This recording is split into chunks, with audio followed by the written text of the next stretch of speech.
Hi everyone. For today's quick tip, we're going to look at how we can use the mark banding in Google Classroom to help us organise our mark book. So let's take a look. So here I am in my Google Classroom mark book, and we can see we've got this demonstration classroom here. I've got all of my tasks that I've set along here.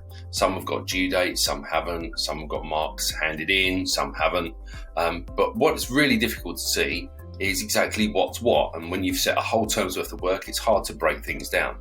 So what we're going to do is we're going to go into our class settings, and we're going to scroll down here to mark calculation, and we'll see the option here for mark categories and add a mark category. And I'm going to enter in here classwork, and to add a second one, homework, and I'm going to add a third, which is going to be assessment.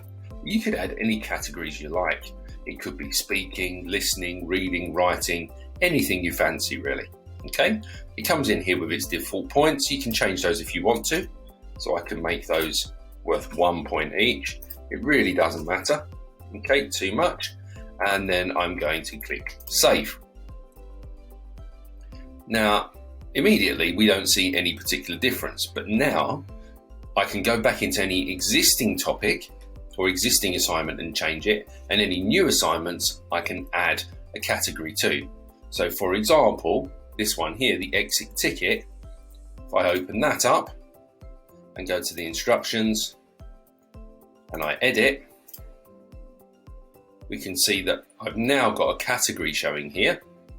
Mark category is saying no category, but those are the three that I've just entered. So this is going to be an assessment one, and it's got that default point value of 1 point in there. Okay, you might choose 50, you might choose 100, it really doesn't matter, but I just wanted to show how that pulls through into the mark books automatically. Okay, so I'm going to save that and then close the assignment and go back to that mark book. And what we'll see is that exit ticket is now showing as it's an assessment. Okay, this one here, record a presentation.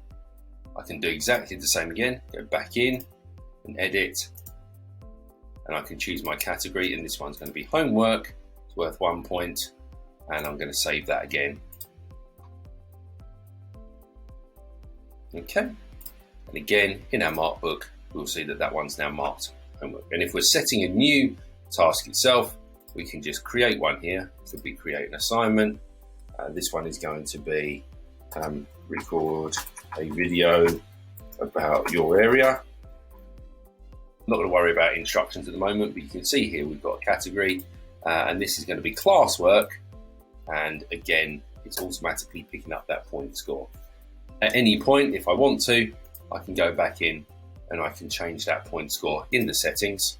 I can come back down to the bottom here, and I can make homework, for example, worth 100, classwork worth 1, because maybe I'm not going to mark that, but the assessment work be worth 100. So this is just basically checking in, and these are the two that I'm going to specifically mark in detail.